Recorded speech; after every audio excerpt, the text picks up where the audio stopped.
Movie तो यहाँ है, पॉपकॉर्न कहाँ है? अंकल साहब, पॉपकॉर्न चिकन, केएफसी का नया पॉपकॉर्न चिकन, सो गुड। देखिए, एक समय ऐसा था जब केएफसी के स्टोर्स में बैठना तो दूर, खड़े होने की भी जगह नहीं हुआ करती थी। केएफसी पूरे वर्ल्ड में इतना पॉपुलर था कि नॉन वेजिटेरियंस को जब भी चिकन की क्रेविंग्स होती थी तो वो केएफसी के अलावा किसी और डेस्टिनेशन का रुख नहीं करते थे। लेकिन समय ने भैया ऐसी करवट पलटी कि आज हार्डली केएफसी मार्केट में सरवाइव कर पा रहा है। आज के समय में केएफसी स्टोर्स पर भीड़ तो छोड़िए, आपको मुश्किल से कुछ गिने चुने कस्टमर्स ही देखने को मिलेंगे। तो सोचने वाली बात यहाँ पर यह है कि केएफसी ने आखिर ऐसी क्या गलतियां की जो देखते ही देखते लोगों की फर्स्ट चॉइस से लास्ट चॉइस में तब्दील हो गया। आखिर किस रीजन ने केएफसी को बर्बादी की कगार पर लाकर खड़ा कर दिया। लेकिन इसकी बर्बादी पर जाने से पहले आइए हम ये समझ लेते हैं कि केएफसी की शुरुआत कैसे हुई और आखिर ये इतना पॉपुलर क्यों हो गया।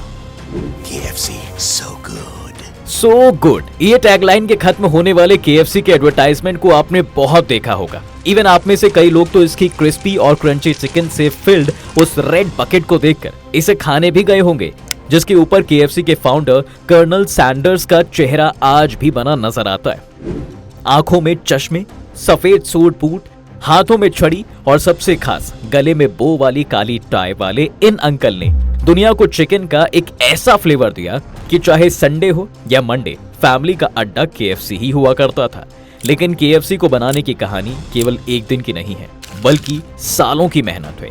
आज भले ही केएफसी बंद होने के कगार पर है, पर एक समय ऐसा भी था जब केएफसी के फाउंडर की लगातार सक्सेस ने केएफसी को पूरे वर्ल्ड में नंबर 1 बनाया था। इवन बात अगर हम अपने भारत की ही कर लें तो जून 1995 वो समय था जब केएफसी ने हमारे देश में एंट्री ली। हालांकि शुरुआती दिनों में केएफसी को भारत में बायकॉट किया गया क्योंकि लोगों का मानना था कि केएफसी भारत में वेस्टर्न कल्चर को सपोर्ट करेगा, जिस वजह से केएफसी केवल कुछ ही सालों में अपना बोरिया बिस्तर लेकर भारत से रवाना हो गया। लेकिन कहते हैं ना, खाने की चस्क ही कुछ ऐसी है कि ये अच्छे अच्छे इंसान को भी पिघला सकती है। तो बस केएफसी ने 1999 में दोबारा भारत में एंट्री ली और इस बार इसने अपने स्वाद से लोगों का दिल भी जीत लिया। और आज भारत में केएफसी के करीब 700 प्लस स्टोर्स मौजूद हैं। केवल भारत ही नहीं बल्कि 147 कंट्रीज और यूनियन टेरिटरीज में आज केएफसी के पूरे 25,000 से ज्यादा आउटलेट्स मौजूद हैं, जो लोगों को सेम फ्लेवर और सेम डिश परोसते हैं, जिसे पूरे 11 हब्स को मिलाकर कर्नल सैंडर्स ने आज से सालों पहले बनाया था। Early days. देखिए, केएफसी को स्टैब्लिश करने वाले हार्लैंड सैंडर्स ने बचपन में ही अपने पिता को खो दिया था, जिस वजह से इनकी मां फैक्ट्री में काम करती थी और सैंडर्स खुद घर पर रहकर अपने दोनों छोटे भाई बहन का ध्यान रखते थे। घर में बड़े होने के नाते केवल 7 साल की उम्र में ही सैंडर्स ने अपनी मां से खाना बनाना सीख लिया था। हालांकि उस समय खाना बनाना इनका पैशन नहीं बल्कि मजबूरी थी और 13 साल की उम्र में आते आते इन्होंने अपने घर को अलविदा कह दिया और कमाने के लिए निकल गए। अपने शुरुआती दिनों में सैंडर्स ने रेल रोड वर्कर और इंश्योरेंस सेल्समैन जैसे कई कामों को सीखा, लेकिन सैंडर्स को कुकिंग के अलावा किसी और काम में इंटरेस्ट ही नहीं आता था, जिस वजह से 1930 में सैंडर्स ने एक छोटा सा केबिन रेंट पर लिया और कुछ समय बाद उसमें एक टेबल बिछाकर काफी छोटे लेवल पर आते जाते लोगों को अपना बनाया हुआ खाना परोसने लगे। और जब उसे लगा कि उसका बनाया हुआ खाना लोगों को पसंद आ रहा है तो सैंडर्स ने ना आओ देखा ना ताओ फट से एक बड़ी जगह ली और वहां पर अपने काम को और बड़ा किया। लेकिन इस बार सैंडर्स ने लोगों को फ्राइड चिकन भी परोसना शुरू कर दिया और सैंडर्स के इस चिकन ने लोगों पर ऐसा जादू चलाया कि भैया सैंडर्स की दुकान पर भारी भीड़ रहने लगी। लोग दूर दूर से सैंडर्स के चिकन का स्वाद लेने आने लगे।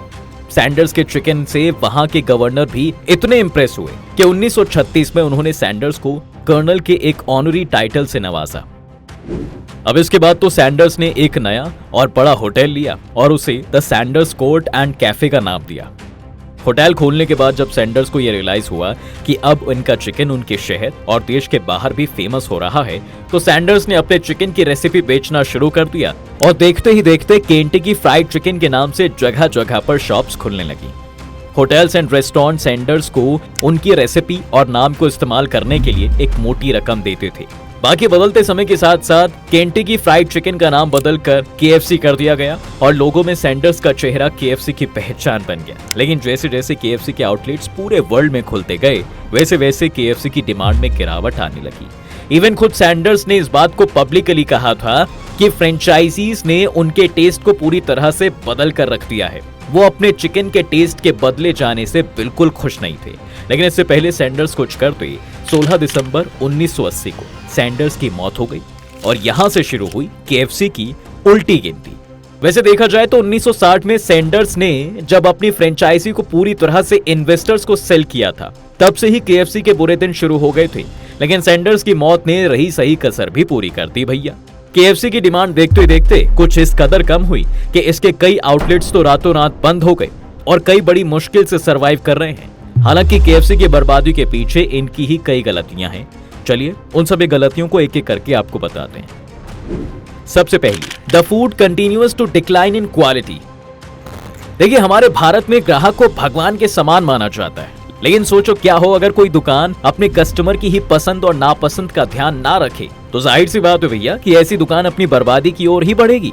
तो बस केएफसी ने सबसे बड़ी गलती तब की जब इन्होंने अपनी फ्रेंचाइजी को और बड़ा करने के लिए क्वालिटी से कॉम्प्रोमाइज करना शुरू कर दिया।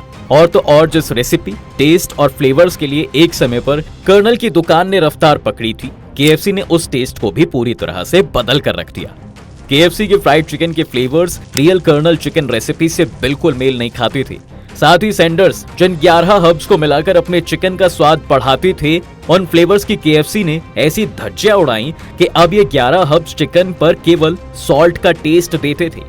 चिकन की ग्रेवी काफी कड़वी रहती थी और फ्राइड चिकन खाने में किसी आटे जैसा लगता था।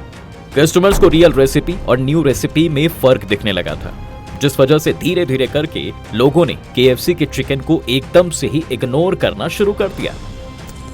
अब दूसरी, KFC doesn't have a reputation for being clean. आजकल के समय में जितना जरूरी खाने का स्वाद है, उससे कई ज्यादा जरूरी क्लीनलीनेस है। लोग एक बार को टेस्ट में कॉम्प्रोमाइज जरूर कर लेंगे, लेकिन सफाई में नहीं। लेकिन केएफसी ने इस जगह भी काफी बड़ी लापरवाही करनी शुरू कर दी। लोगों को केएफसी में जाने पर ढंग की साफ सफाई नहीं मिलती थी। कई बार टेबल पर चिकन के क्रम्स फैले रहते थे, जो किसी का भी मन खराब करने के लिए काफी होते थे। केएफसी की ये लापरवाही देखते हुए कस्टमर्स ने केएफसी को नेगेटिव रिव्यूज देना शुरू कर दिया और तो और अपने जानने वालों को भी केएफसी का खाना ना खाने की सलाह दी। केएफसी की इतनी सारी ब्रांचेस मौजूद थी कि इन्वेस्टर्स कभी भी किसी स्टोर का जायजा लेने नहीं आ पाते थे, जिस वजह से लोकल स्टोर्स अपनी मनमानी करते और चिकन से लेकर केएफसी के टेबल्स तक गंदे पड़े रहे। हालांकि ऐसा भी नहीं था कि सभी केएफसीज का यही हाल था, लेकिन मेजॉरिटी ऑफ स्टोर्स का सेम ही हाल था। Many of KFC's menu items have been failures. इन्होंने बदलते समय के साथ साथ अपने मेन्यू के साथ भी छेड़छाड़ करनी शुरू कर दी और ये इस बात को भूल गए कि इनकी फ्रेंचाइजी तक के नाम में चिकन आता है। केएफसी अपना मेन्यू बढ़ाने में इतना बिजी हो गया कि इन्होंने चिकन पर से अपना फोकस पूरी तरह से हटा दिया। अब परेशानी ये भी नहीं थी कि इन्होंने मेन्यू बदला, परेशानी ये थी दरअसल कि इन्होंने नए मेन्यू में जो आइटम्स रखे वो भी कस्टमर्स को पसंद नहीं आए। जैसे 28% ऑफ कस्टमर्स ने इनके न्यू मेन्यू में मौजूद पॉट पाई को इनका वर्स्ट आइटम बताया।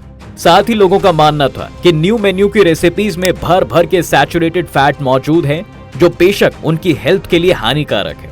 इसके अलावा इन्होंने अपने मेन्यू में फेमस बॉल के नाम से एक फुल मील भी रखा, जिसे कस्टमर्स ने फेलियर बॉल का नाम दे दिया।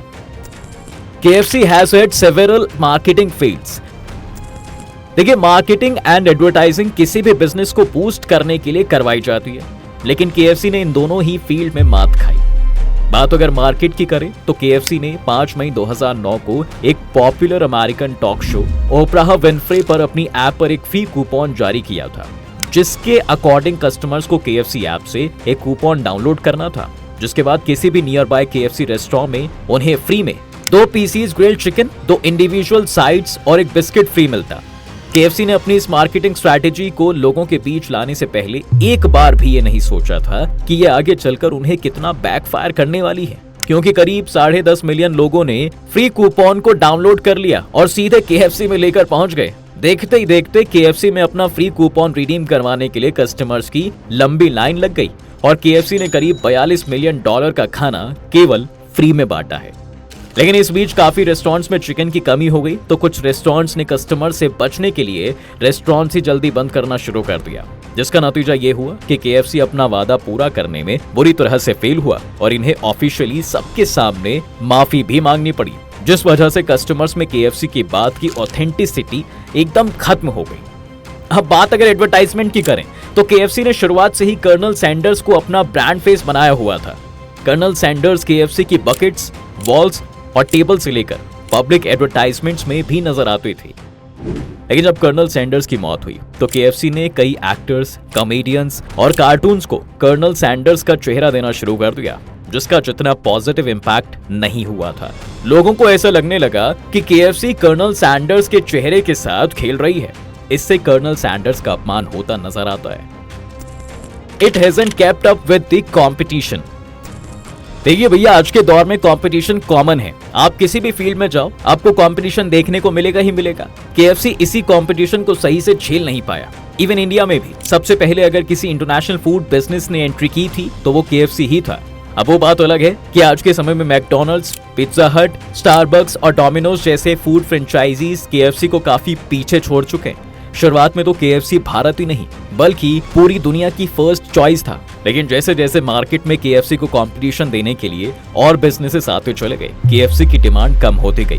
KFC की वजह से बाकी के फूड बिजनेसेस ने अपने कस्टमर्स को ज्यादा बेटर, हेल्दी, हाइजीनिक और टेस्टी फूड ऑफर किया, जिस वजह से लोग बहुत इजीली KFC से दूसरी फ्रेंचाइजी पर शिफ्ट होते चले गए। बात अगर सेल्स की करें तो 2021 की एक रिपोर्ट के अकॉर्डिंग एक समय सेकंड नंबर पर आने वाला KFC आज के समय में 14th नंबर पर आता है। अब ऐसा भी नहीं है कि KFC ने अपने कॉम्पिटिटर्स को टक्कर देने की कोशिश नहीं की। जैसे 2014 में KFC ने कस्टमर्स को अट्रैक्ट करने के लिए ग्रिल्ड चिकन ऑफर किया। 2016 में किसी भी फूड को कस्टमर्स के अकॉर्डिंग रीमेक करने का लालच दिया। 2017 में KFC ने एंटीबायोटिक फ्री चिकन ऑफर किया और 2022 में wraps, finger pops, meat nuggets जैसे नए फूड्स को भी इंट्रोड्यूस किया। लेकिन KFC अपने हर अटेम्प्ट में कस्टमर्स को अट्रैक्ट करने में पूरी तरह से फेल रही। अब इन सब के अलावा भी KFC के साथ कई सारी प्रॉब्लम्स थी, जैसे इनका डिलीवरी करने का तरीका। कस्टमर जब भी KFC से कुछ ऑर्डर करता है या तो वो गलत आता है या खराब या फिर काफी देरी से आता है, जिस वजह से लोगों ने KFC ऐप को नेगेटिव रिव्यू से भर दिया और इससे ऑर्डर करना भी बंद कर दिया। कई कस्टमर्स का तो यहाँ तक कहना था कि KFC अपने कस्टमर्स के साथ बहुत गलत बर्ताव करता है। स्टाफ बिल्कुल भी कस्टमर्स की बात नहीं सुनता और फूड हमेशा लेट ही आता है। इसके अलावा KFC को लेकर कई फेक न्यूज भी फैली। जैसे एक बार फेक फोटो वायरल हुई थी जिसके अकॉर्डिंग ये बोला जा रहा था कि KFC चिकन की जगह चिकन जैसा दिखने वाली चीज का इस्तेमाल अपने फूड में कर रहा है। KFC कई controversies, fake news, competition, negative reviews, negative marketing and advertising के चलते चाहकर भी मार्केट में सरवाइव नहीं कर पा रहा। KFC को जितना एक्सटर्नल मैटर्स ने इफेक्ट किया है उससे कहीं ज्यादा तो इनकी खुद की गलतियों के कारण ये ग्रो करना तो दूर बल्कि डूबते ही चले गए। ऐसे में ये देखना दिलचस्प होगा कि क्या ये ब्रांड वापस अपने लिए एक लॉयल कस्टमर बेस बना पाएगा या फिर न्यू इमर्जिंग नॉनवेज ब्रांड्स के बीच ये अपनी पहचान खो देगा। आपका इसके बारे में क्या कहना है हमें कमेंट सेक्शन में जरूर बताएं। आज के लिए फिलहाल बस इतना ही, मिलते हैं आपसे अपनी नेक्स्ट वीडियो में। मगर जाने से पहले आप इस वीडियो को लाइक, कमेंट और शेयर करना ना भूलें और चैनल को सब्सक्राइब भी जरूर कर लें।